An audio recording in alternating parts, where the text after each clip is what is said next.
Tidak ada sponsor sedikit pun, sponsor keluar duit, tidak ada pasang label. Kita ajarin audiens kita untuk ikhlas. Jangan kita ngajarin mereka semakin jauh daripada keikhlasan, jadi kena penyakit hati.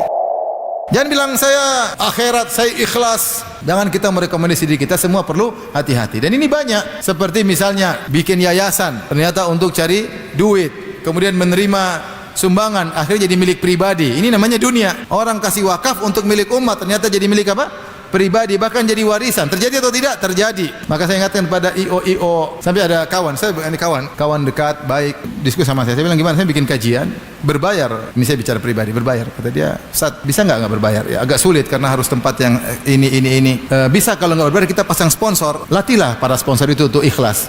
Duit sumbang tapi jangan pasang nama. Saya usahakan, saya bilang gitu.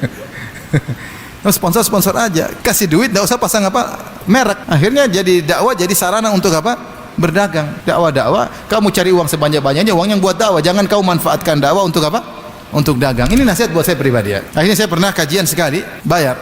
Saya juga sama panitia bilang tidak boleh ambil untung ya. Tidak Ustaz, tidak ada. Iya, saya tidak ambil untung.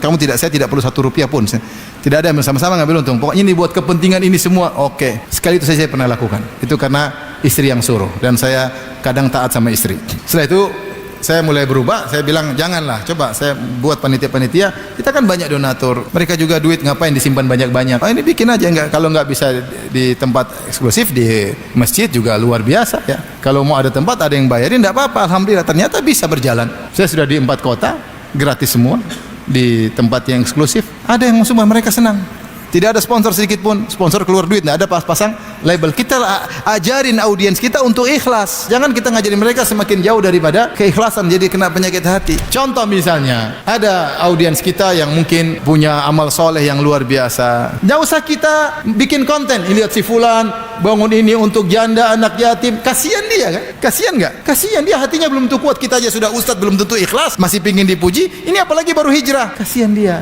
Jangan jadikan dia korban. Ternyata kita juga numpang tenar dengan konten dia. Maksudnya dakwah harus kita perhatikan. Kalau ada hal-hal yang meragukan, yang bisa tidak pas, bisa merusak hati kita, menghati kita, mending kita jauhi. Kita susah ikut salafus salih, tapi kita berusaha. Dulu para salaf, kalau dia beli barang terus ketahuan sama orangnya, kamu si fulan ya, saya kasih korting, dia nggak jadi beli. Bukan kalau sebagian kita harga ustadz ya. Dulu dikasih korting dia tidak mau. Sampai sebagian mengatakan kita dakwah ya kemana-mana aja bayar, masa mau donasi terus. Sementara dia pun bisa berhasil karena donasi. Dia aja bisa sukses karena donasi dahulu. Sekarang dia bilang anti donasi. Ya kalau donasi baik, terarah, yang penting amanah. Daripada minta-minta uang sama audiens, jualan. Ustadz jadi jualan. Jadi intinya saya ingin sampaikan, kita ini hidup cuma sebentar, hati-hati. Hal-hal yang bisa merusak hati kita introspeksi diri, kita evaluasi. Jangan ikut dengan tren-tren yang ada, hati-hati ya. Jangan dukung tren-tren yang ada yang bisa mengganggu ketulusan hati, yang membuat kita cinta dunia, yang buat kita pikirnya ketenaran aja. Jangan. Kita berusaha untuk dekat dengan Allah, membersihkan hati. Kita ini masih banyak dosa, masih banyak maksiat. Ini apa saya sampaikan hanya sekedar nasihat. Bukan saya merasa lebih baik daripada yang lain, tidak. Saya juga penuh dengan kekurangan. Tapi sekedar beban di hati yang ingin saya sampaikan, karena tren-tren seperti itu akhirnya jadi ditiru oleh yang lain ya. Akhirnya bisa menggeser dakwah yang biasanya sudah kita kenal dari para ulama, yang